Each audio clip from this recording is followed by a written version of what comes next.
to the stage, guys. Get up for Pam Erlock.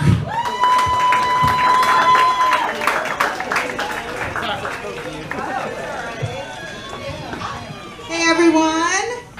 How's everyone doing? Excellent, excellent. So it's summer vacation time. Has anyone been taking any trips? Yeah, where did you go? Oh, very exciting, very nice. Yeah, you know, I always end up doing some travel during the summer. I thought it was going to be really exotic. My husband and I have a 13-year-old son, and we actually went to Croatia. So it was really nice. It was kind of like a Game of Thrones pop-up bar, though, like the whole place. Because, I don't know, people, like, that's where they filmed, like, King's Landing, and they filmed in Dubrovnik, and then they filmed Marine in, like, one of the other cities. And they're freaking obsessed with Game of Thrones there. Like, my husband never watched Game of Thrones, and the guides were all like, but why would you even come to this country if you don't watch Game of Thrones? I don't understand. So it was pretty fun. It was very beautiful. We also went to Bosnia-Herzegovina, which is way too long of a name for any one country. They should totally protest that, I think. I also took my son to Disney World recently. Has anyone been to Disney recently? Yeah, it's crowded and hot. And Disney World, when it's crowded, it kind of reminds me of my sex life. It's just like a lot of anticipation for a ride that's over before I'm fully satisfied. So, but because it was really crowded, I kind of forced my son to go to some of the less popular rides, attractions. We went to my favorite, which is the Hall of Presidents, because I really wanted to see the animatronic Trump, which is there. They do have a new animatronic Trump. And you gotta hand it to Disney. They were able to get the other 44 presidents to just kind of, look at him, just kind of, bewildered, slightly amused. Just kind of like, how did this orange robot get to be president? I mean, it might have been because his entire speech was about how he wanted to put a wall around the Mexican portion of It's a Small World. But that could be it. I recently had a birthday. I turned 52. So I think I'm one of the older ones of the comedians. Yes. It's been a little bit traumatic for me. But I'm working on it. I'm trying to stay out of light that's less flattering for me. Daylight in particular. But there are benefits to being a woman in your 50s. The birth control options are really good. I'm currently using the I'm all out of eggs method of birth control. I highly recommend it. It's 100% effective and free. And I actually am really glad I don't need to use birth control anymore, because I find it amazing that there's really been no good developments in birth control in the last 30 years. I know that a lot of younger women that I work with, they're now having the IUD inserted, which I find like kind of amazing, because I know people really love it, but I just can't get over the shape. I'm sorry, it just looks like a tiny coat hanger to me. I can't get over it. It just kind of creeps me out. And I just sort of feel like we should be able to do better. I mean, Elon Musk is working on a Hyperloop tunnel to get you from LA to San Francisco in 15 minutes. And the best we can do for birth control in 2019 is a uterine coat hanger. I mean, like, why hasn't somebody come up with a gummy that a woman can eat that prevents pregnancy, gets you high, and helps you orgasm all at the same time? Right? Exactly. Thank you.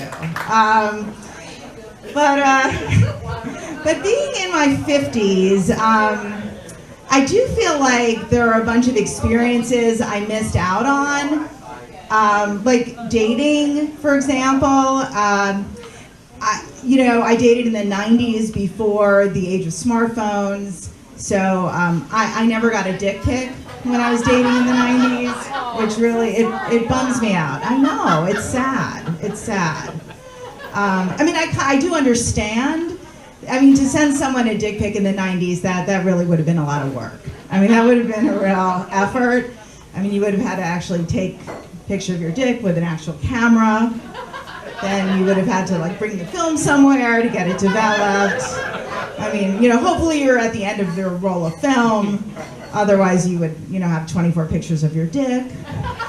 Which, I guess you could keep in your file cabinet, the accordion folder, dick pics for future use or something, And, you'd have to wait for the film to be developed, and you'd get out your envelope, and you'd address the envelope, and, put a stamp on it and put it in the mailbox. At that point, it probably would be easier for the guy to just come over to my house and show me his dick in person. Which, strangely enough, is how I met my husband.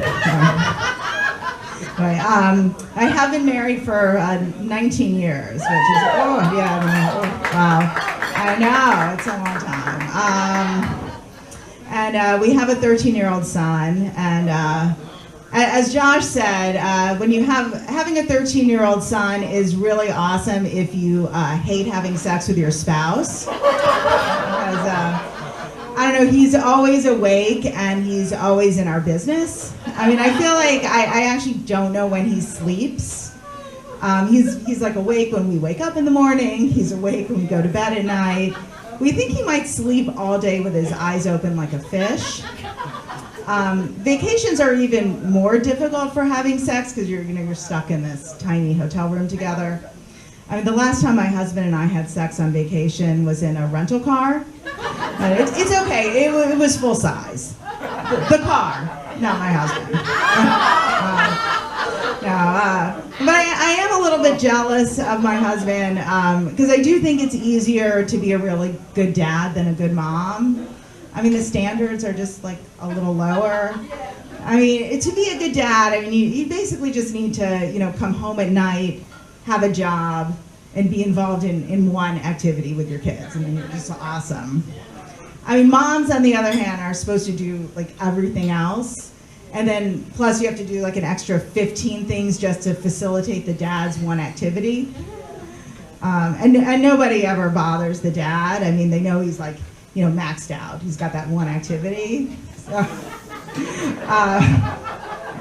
I've always worried because I never felt like I was a really good mom because when I had my son, I just didn't have that, feeling of joy I thought you're supposed to feel when you have a child. But luckily, that feeling did come for me later. The first time my son went to sleepaway camp, oh my God, such joy. It was amazing. Woo! He's leaving for sleepaway camp in a week from Sunday, actually. Woo! Yeah. Oh yeah. But it's fun. No, it's fun having a kid. It does require some compromise. I was raised Jewish and my husband was raised Catholic, so that's required some compromise between us, which we do, which we found a solution for. We basically do nothing, which works out great. On Saturday we don't go to temple, and then on Sunday we don't go to church.